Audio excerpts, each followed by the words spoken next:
Cattle auctions are happening earlier this year in Hill City, Kansas. Rancher Ken GRECIAN just sold 20 pairs of cows and calves. He sold another 20 a week before. He's making hundreds of dollars less on a 600-pound calf this year. And you can blame it all on the drought crippling the American farm belt.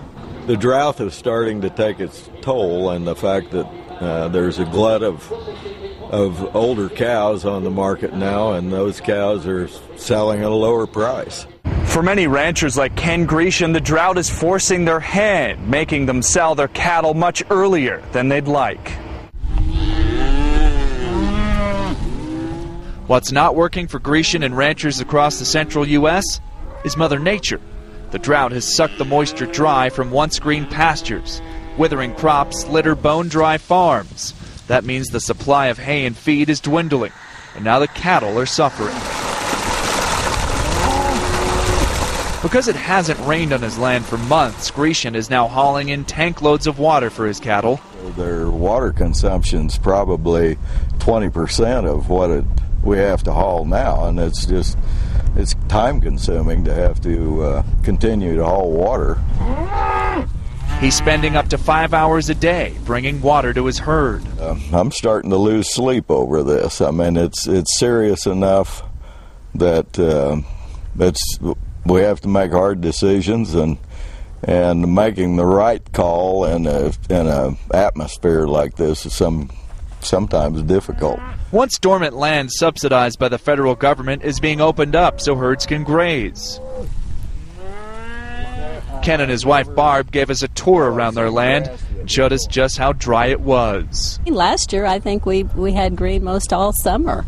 This summer I think we started seeing brown grass in early June.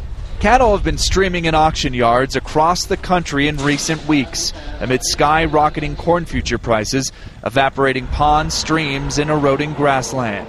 The nation's herd size has shrunk to its smallest size in 50 years after drought racked the South. Well, you know, it depends entirely upon what happens, not tomorrow, but for the foreseeable future, in terms of being able to regenerate some moisture in the soil. You know, John Ferguson is among the ranchers operating in extreme times. It is a business. You have to treat it as a business, make business-like decisions. You know, ranchers know they don't control the moisture. The drought may have beef prices jumping in the next year because it takes about that long to regenerate cattle herds. So we've started selling pairs, and we will probably sell pairs and try to keep the core of our young herd, or younger cows, in the herd as long as we can. I guess if it doesn't ever rain, they'll all end up in town. Ken GRECIAN hopes he can outlast Mother Nature and hold on to his cattle so he can breed new calves and keep his livelihood.